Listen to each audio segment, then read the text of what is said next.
तो नमस्कार दोस्तों, कैसे हैं आप सब लोग। उम्मीद करता हूं स्वस्थ होंगे, व्यस्त होंगे, ज़बरदस्त होंगे। तो साथियों, बात करेंगे उत्तराखंड में सहायक शिक्षक भर्ती 2024 जो ऑनगोइंग है उसकी छठी काउंसलिंग को लेकर के। आप लोगों के लगातार सवाल आ रहे थे पूर्व की वीडियो में कमेंट के माध्यम से कि 6 काउंसलिंग कब तक हो रही है, जो उत्तराखंड ऑनगोइंग भर्ती है उसमें क्या हो रहा है।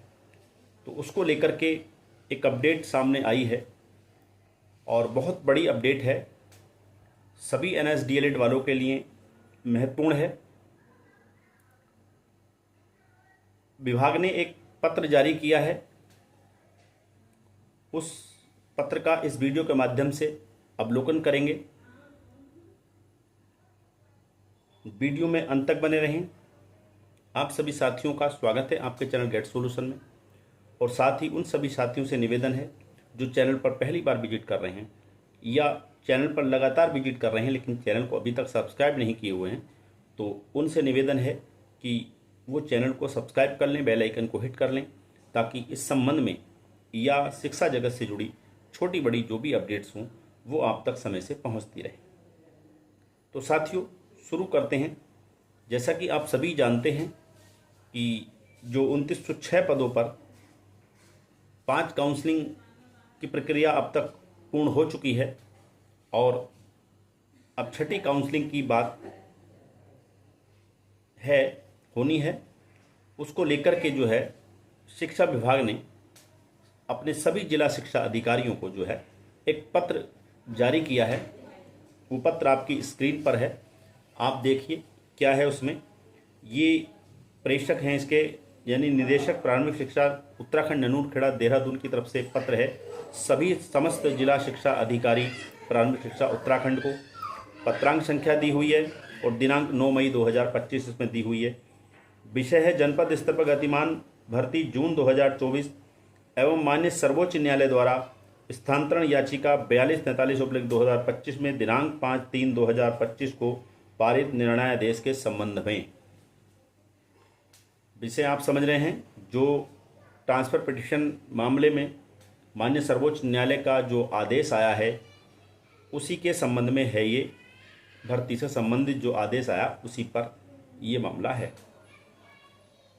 महोदय, उपर्युक्त विषयक शासनादेश संख्या दी हुई है दिनांक 29 मई 2024 द्वारा प्राप्त अनुमति के क्रम में समस्त जनपदों में सहायक अध्यापक प्राथमिक के 2906 पदों की पूर्ति हेतु विज्ञप्तियां निर्गत कराते हुए चयन नियुक्ति की कार्यवाही प्रारंभ कराई गई। 5वें चरण की काउंसलिंग की कार्यवाही संपादित कराए जाने की अवधि के दौरान NSDLED के संबंध में माननीय सर्वोच्च न्यायालय नई दिल्ली में योजित रिव्यू पिटीशन संख्या 4961/2024 में माननीय सर्वोच्च न्यायालय द्वारा दिनांक 10/12/2024 को निर्णय पारित किया गया, जिसके क्रम में कतिपय अभ्यर्थियों द्वारा प्रश्नगत भर्ती में सम्मिलित किए जाने हेतु माननीय उच्च न्यायालय उत्तराखंड में भिन्न भिन्न रिट याचिकाएं योजित की गई थीं, किंतु कुछ अभ्यर्थियों याचिकाकर्ताओं द्वारा रिट याचिकाओं माननीय सर्वोच्च न्यायालय में स्थानांतरित की गई। माननीय सर्वोच्च न्यायालय द्वारा स्थानांतरण याचिका 4243/2025 में दिनांक 5/3/2025 को अंतिम निर्णय पारित किया गया। माननीय सर्वोच्च न्यायालय द्वारा पारित आदेश दिनांक 5/3/2025 का अनुपालन किए जाने हेतु शासनादेश संख्या दी हुई है दिनांक 15 अप्रैल 2025 द्वारा दिशा निर्देश प्रदान करते हुए निर्दिष्ट कार्यवाही समयांतर पूर्ण करने के निर्देश दिए गए हैं। शासन द्वारा दिए गए निर्देशों के उपरांत अब तक संपन्न की गई वर्चुअल एवं समीक्षा बैठकों में आपको तदनुसार कार्यवाही करने हेतु निर्देश प्रदान किए गए हैं। अतः शासनादेश दिनांक 15 अप्रैल 2025 को संलग्न करते हुए निर्देशित किया जाता है कि शासनादेश में प्रदत्त निर्देशानुसार कार्रवाई पूर्ण किए जाने हेतु पात्रता सूची का प्रख्यापन विभागीय पोर्टल पर दिनांक 13/5/2025 तक अनिवार्यतः अपलोड कराना सुनिश्चित करें।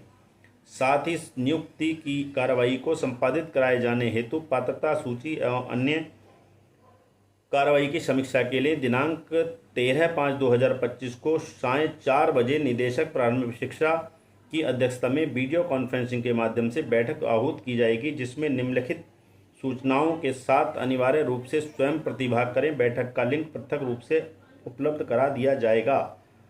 नंबर 1 में दे रखा पूर्व में निर्मित मेरिट सूची जिसके आधार पर नियुक्ति काउंसलिंग की गई अब तक 20/12/2024 तक संपन्न हो चुकी भर्ती के उपरांत विषयवार श्रेणीवार अब शेष पदों की संख्या का विवरण। और तीसरे में मांगा है एनआईएस डीएलएड आवेदन पत्रों की निर्धारित पात्रता सूची। और चौथे बिंदु में मांगा है पूर्व निर्धारित पात्रता सूची में एनआईएस डीएलएड अभ्यर्थियों को सम्मिलित करते हुए संशोधित पात्रता सूची संलग्न यथोपरि।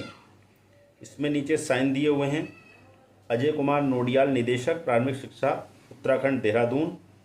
तो ये पत्र था जो आपने देखा। अब इसमें समझना क्या है, सभी एनआईएस डीएलएड वालों के लिए ये अच्छी खबर हो सकती है।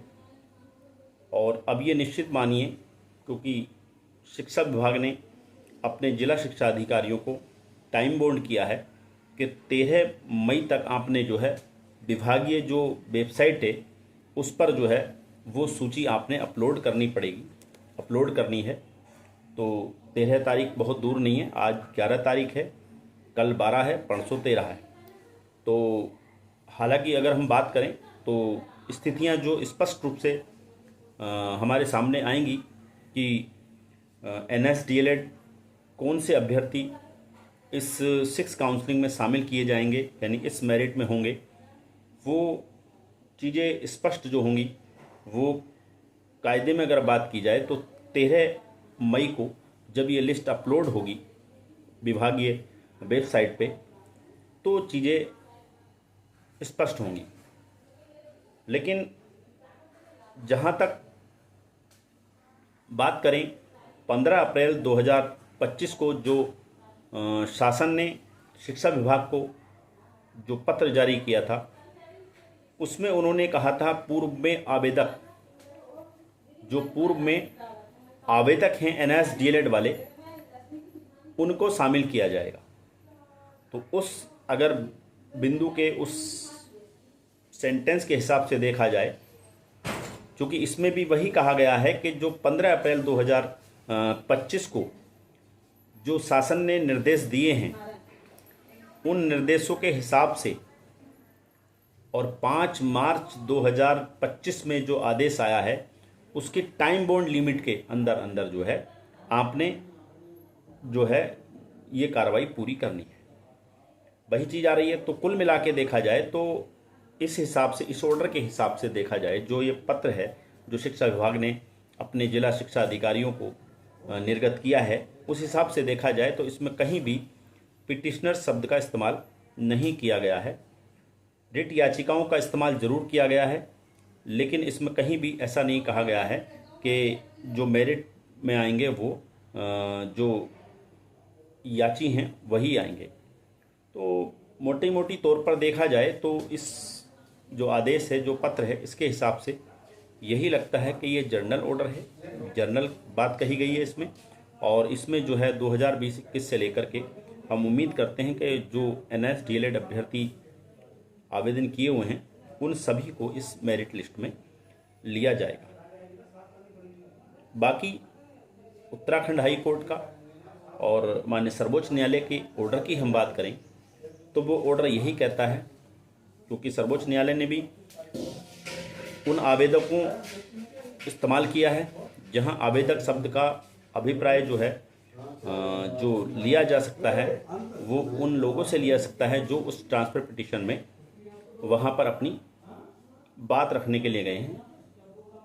और उत्तराखंड हाई कोर्ट ने भी याचियों पर विचार करने को कहा है।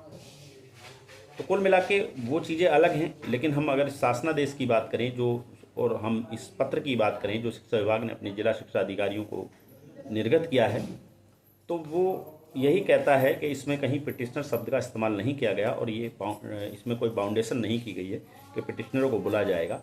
इसमें सिंपली एनआईएस डीएलएड जो कैंडिडेट्स हैं उनकी बात की गई है।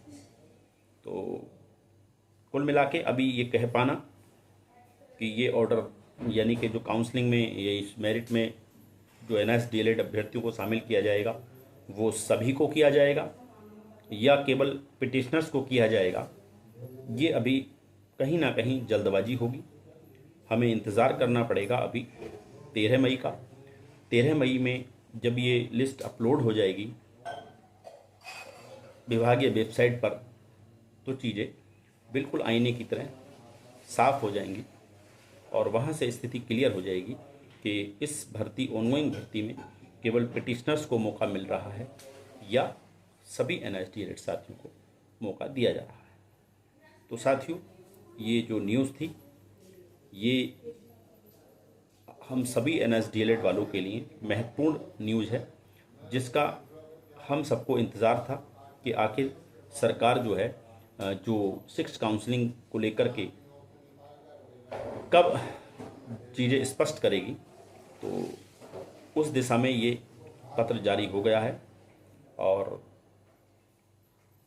हम अपनी तरफ से सभी NSDLED वालों को शुभकामनाएं देते हैं कि ये ऑर्डर जो ये पत्र है इसके हिसाब से जर्नली सभी लोगों को इस काउंसलिंग में बुलाया जाए।